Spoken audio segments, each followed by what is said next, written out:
What's the difference between hai and wakata? Should I meet my Tokyo partners in a suit or a polo? How should I approach negotiations in Japan? In this short video, we'll try to answer all those questions and more so you can be prepared wherever business takes you. We'll start with a short recap of the country, what it's like to work there, and what it's like to lead there. To recap, Japan is an island country in East Asia, made up of 5 main islands. The capital is Tokyo. There are 126 million people with a GDP of 5 trillion US. This makes it the 3rd largest country by GDP. It's quite likely that many of us, as international professionals, will do business with Japanese clients. Japanese society is quite traditional. Compared to Western Europe, people are generally more formal, collectivist, and competitive. So what does that mean? With regards to formality, people will customarily bow when meeting someone for the first time. They'll say their name, the company they work at, and exchange business cards at the end. They'll avoid sharing any personal information early on. With regards to collectivism, Japanese people generally avoid standing out from the crowd and have very strong family and company loyalties. In business, decisions are often run by the various tranches in the hierarchy. And with regards to competition, it might be helpful to turn to Hofstede's Cultural Index. In terms of masculinity, a measure of how much competition drives a country, Japan has by far the highest score, with a 95 out of 100. For comparison, superpowers like the US and China have a 62 and a 66 respectively. Essentially, Japanese society thrives off competition. Although, it's important to note that Hofstede distinguishes group competition from individual competition. While Japanese companies compete fiercely, colleagues within those companies are far less likely to do so explicitly. This is probably due to its collectivist nature. Now that we have an impression of Japanese society, what is it like to work there? Let's talk about communication. We'll be using an etic approach from the perspective of a Westerner. The first thing that stands out is that Japanese people actually go by their surnames rather than their first names. This may seem strange to us Westerners, but in Japan, it's common practice.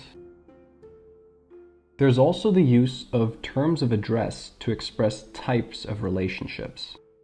In the book Japanese at Work, Politeness, Power, and Personae in Japanese Workplace Discourse, Stephen Moody comments on the importance of attaching the suffix san when addressing someone. This practice is considered respectful and standard in Japan. If I were to meet the author of this book, I would address him as Moody-san. I'd also favor going by my last name, at least at work, which is in line with the findings of a 2009 survey by Okamura, where British English speakers changed their form of address to fit the expectations of their Japanese colleagues, rather than the other way around. Another important facet of communication are directives. How do I ask my colleague to do something for me?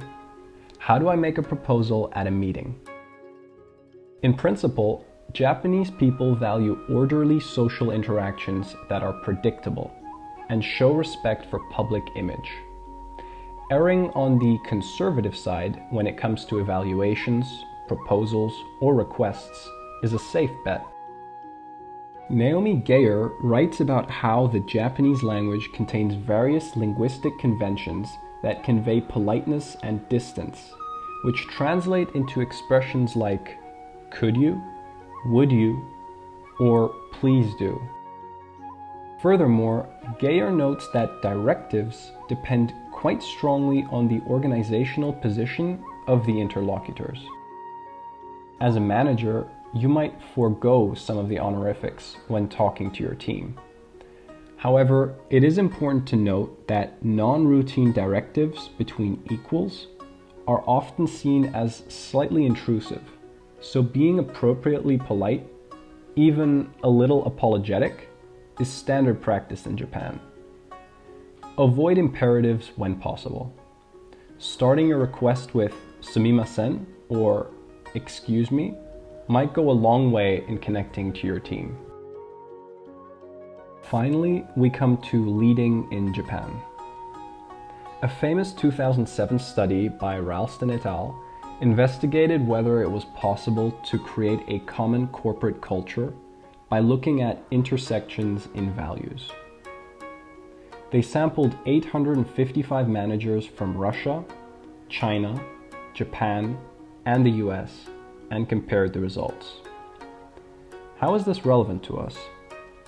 Well, they found that Japanese managers rank far below the US managers in terms of openness to change.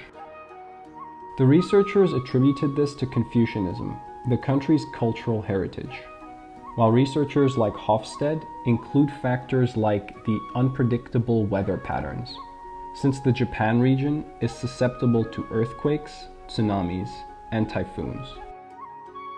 As mentioned previously, change comes slowly in Japan. On the Hofstede Index, Japan has a 92 to the US's 46 in terms of uncertainty avoidance. The society is highly ritualized and values predictability. When leading a Japanese team, it might be helpful to prioritize a few specific changes or goals you would like to implement to increase the chance and rate of adoption. Japanese managers scored significantly lower in the individualistic subdimension power. This is because power, or hierarchy, are diametrically opposed to collectivism. As mentioned earlier, Japanese workers prefer competing in groups against other groups, rather than on an individual basis. Furthermore, decisions are often agreed upon by several departments in the hierarchy, probably to preserve group harmony, a very important value in Japan. Thus, when managing teams in Japanese companies, it might be helpful to emphasize including others in low to medium importance decisions, even at the cost of time. Over time, these early sacrifices may actually pay dividends. So, what are the main takeaways? At work, remember the suffix "san." Remember to bow and emphasize politeness, distance, and formality. Issue directives more tentatively for non-routine tasks to show respect for your colleagues' task. When leading, time allowing, implement changes, goals, or decisions more slowly and democratically than you otherwise would, at least initially. Thank you for listening to this presentation about Japan by Team B211. We hope you enjoyed it and found it useful. To finalize, we would like you to meet our team, who's going to tell you some fun facts about the Japanese culture. While many parts of Asia are known as the squat-style toilets, Japan takes it to a different level, with toilets having many buttons in both public and private washrooms. It also has a music button that plays waterfall music if you're shy about peeing in public. It sure is a unique thing to experience in Japan. The Japanese work longer hours than any other country in the world. Thankfully, Japanese employers allow their employees to take power naps at work. The term inamori refers to this culture, and it translates to sleeping while being present. Catching a quick snooze is considered as a sign of working hard and being busy, rather than slacking off.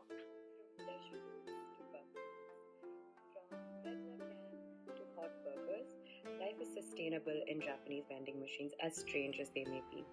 One can get everything from stationery to clothes, and there's even one that reportedly dispenses used underwear. One of the most important rules of customs while dining in Japan is actually tipping. Tipping is not only not required, but it can be taken as offensive by the staff and chefs of the restaurant. There are many stories where guests actually get chased down by the staff after they left the restaurant because they left some extra money. So remember guys, when you're in Japan, keep the tip with you, not on the table. The traditional Japanese bath, or onsen, is one of Japanese people's favorite ways to relax. The onsens don't allow you to wear any clothes while soaking in the hot spring. They believe that guests bathing naked is the most hygienic way and keeps the water clean.